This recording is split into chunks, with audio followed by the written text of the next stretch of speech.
Okay, this watch that I'm wearing today, it's not a Type 20, but it comes pretty close. We're talking about vertical clutch, we're talking about column wheel, we're talking about automatic, and the many specifics that are in this brand new Type 20 collection. By the end of this video, you will see just how this watch is one of the best value propositions in this category if you like this sort of style and this design. But about a week ago, I saw this post completely by accident done by Breguet, and it was a darkened image of a few areas of a watch, and immediately I saw from the first image I knew it was a Type 20 and that we were going to get some sort of recreated models from their original collection, and it got me excited. Now 8 or 9 months ago I made a video on the channel about how I believed that the Breguet Type 20 is the most beautiful military chronograph ever made. And in there I go into the nuances and the many histories and the developments. A lot more detail to that, but I'm sure I'll touch on some of that background in this video. Now this is a beautiful set of faithful Type 20s, very closely linked to their 1950s counterparts, with a lot of modern refinements like size increases, movement adjustments, which we will talk about. But thinking about the true die-hard Type 20 enthusiast, there are a lot of things that are quite head-scratching about these models, which we will investigate. And the more I think about it and I look back to the 2019 only watch model that they launched, if Breguet had used this template, this exact watch as the starting point and built on from there, I think they would have had a far more successful result that would have been more unanimously appreciated. Now, when we're talking about making a watch better, it's a very subjective term, but then we are talking about one of the most iconic chronographs of the 20th century. So it better look like a watch that belongs now, but also could be seen in 100 years' time as something relevant. You know, the goal from the very beginning should have been to make these pieces as timeless as possible, and they have missed the mark in a few places. So let's get into investigating these new releases, some of the flaws, some of the great improvements. Let's jump in.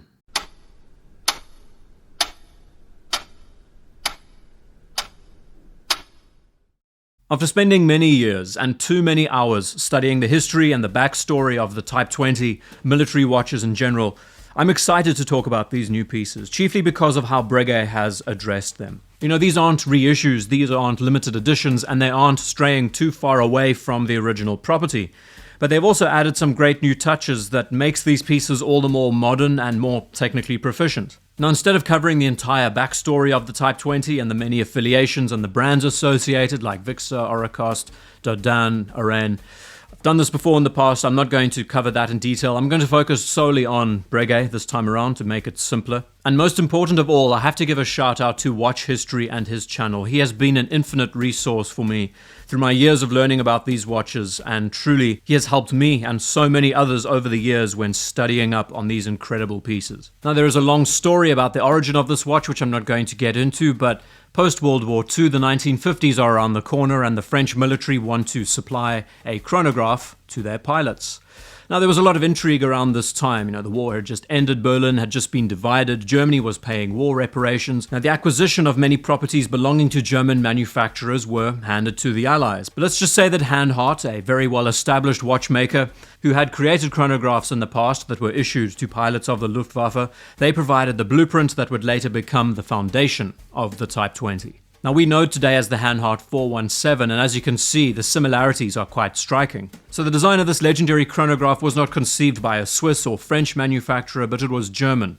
And the earliest examples of the Breguet Type 20 pretty much copied the Hanhart verbatim, and just incorporated a sterile dial. Now, most won't tell you, but the Type 20 is just a serial number. It's just a designation about this particular watch. And the designation, it was supposed to be a flyback chronograph issued to French pilots of various disciplines. I'll try and make this quite simple for you.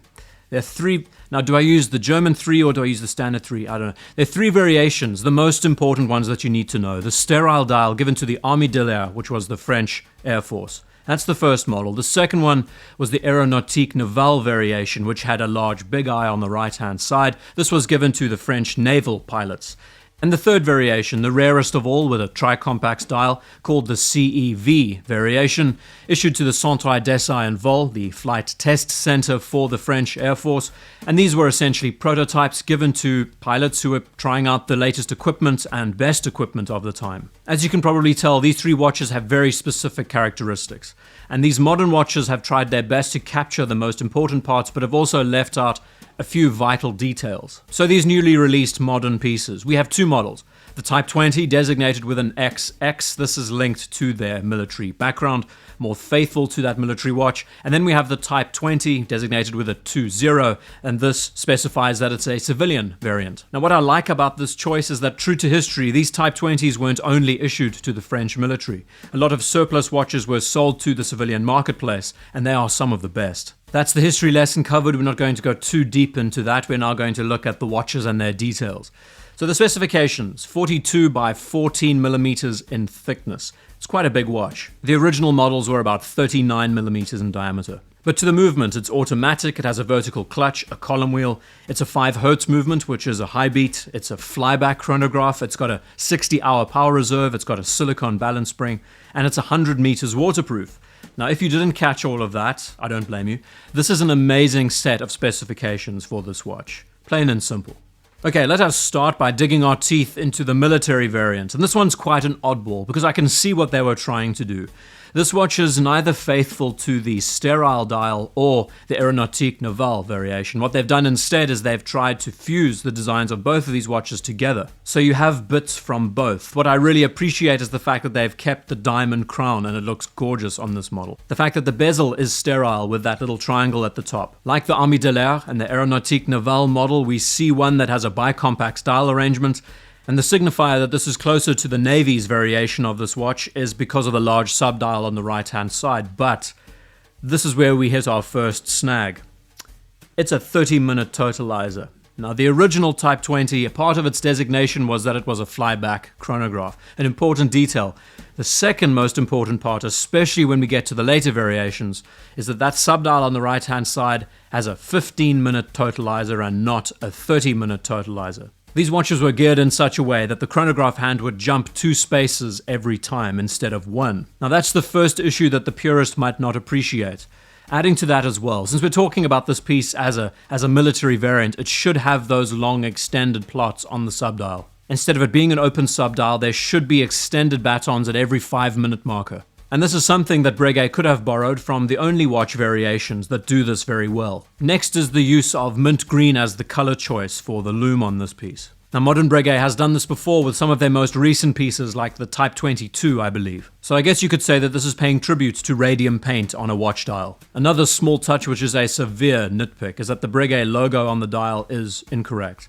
And if this watch is trying to be like the 1950s model especially, it shouldn't have a cross through the T. Now, apart from all of that, it's a pretty great looking watch. It's a bit simple, but it's also efficient. And don't worry, we will talk about the date complication in a moment.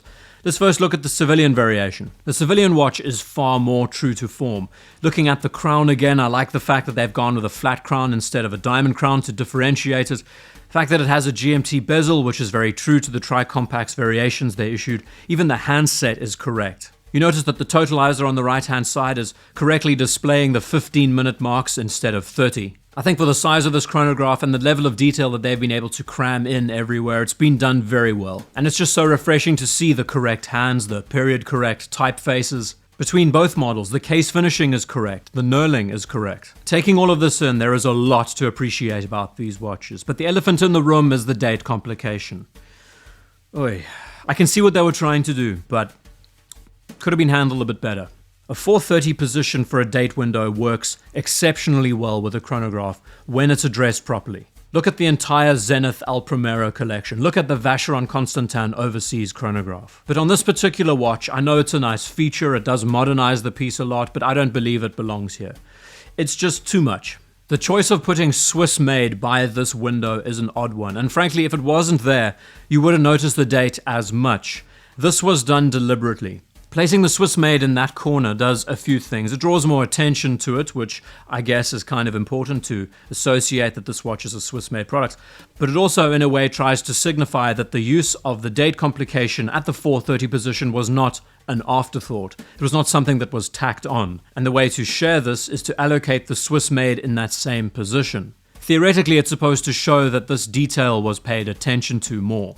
But what it does tend to do is weigh up the right-hand corner of the dial too much, to an extent that if you had to squint your eyes, you would see that there's so much space taken up by that spot. There is so much heaviness on the bottom right-hand corner. And that is a pity, because in one way it's trying to signify that it is a modern property and it easily differentiates itself from the many vintage variations of the Type 20, but at the same time, it can also come across as a bit of an oversight, even though it was purposefully done. So if I was given the choice to reinterpret these two watches, I would remove the date complication completely from the military dial. I would add the correct markers on the right subdial to make it more closely linked to the aeronaval. I would also change the lume on the dial to be white. And with the civilian variant, I would endeavor to put it at the 3 o'clock position and integrate it into the right-hand subdial. This tidies it up a bit more, makes it a bit more utilitarian, but it might also compromise the chronograph legibility. So judging the watch's tech specs, judging its design, it's great. And it's so good to know that we now have a vintage but modern Type 20 in the collection, and it's a part of their permanent collection. It's not a limited edition. But that then leads us to the price of these pieces, and that's where things get a bit interesting. After spending a lot of time looking at the details, investigating this watch, and coming to the price, and realizing that it is basically 10 times what I paid for this watch, also belonging to the Swatch group, same size. This is 41 millimeters by 15 millimeters thick. These are 42 by 14.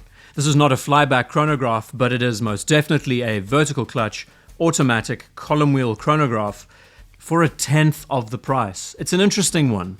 I'm by no means putting the Breguet down. I think the movement manufacturer alone is pretty fascinating, and seeing this technology incorporated. But it makes you think. Put it this way, there is a lot to love about these new Type 20s. I would own the civilian variation in a heartbeat. I think the quality of the movement, the technology associated with everything that they've been developing with this new caliber is great. I love that we now have a mainstay product of a Breguet Type 20 that is faithful to the original 1950s models with some of the best designs of all time. I appreciate the fact that instead of them just giving us a vintage reissue piece, they are giving us one that is slightly larger in size and boasting modern technology. All that said, I do wish that the 2019 only watch model was closer examined. And if this watch was released with a matte black dial, plain, simple, bare bones, it might have won more people over. So these new Type 20s are pretty great. I really like them a lot. There's some things that I would have liked to have changed. I think, as someone who loves the vintage pieces, it's great to see the small touches really emphasized. Like the military watch, I would have loved to have not had a cross through the T on the dial.